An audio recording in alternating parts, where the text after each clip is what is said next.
वगैरे जाताना भीती वाटते लक्ष द्यावे. ती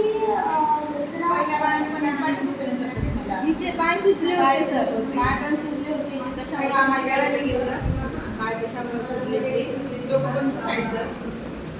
मॅडम आल्या होत्या घरी आमच्या, इथे लसीकरण असल्याप्रमाणे इथेच म्हणे सब सेंटर आहे आमच्या गावात, या म्हणे चेकअपला. पण आम्ही काही लक्ष दिलं नाही तेव्हा गोळ्या पण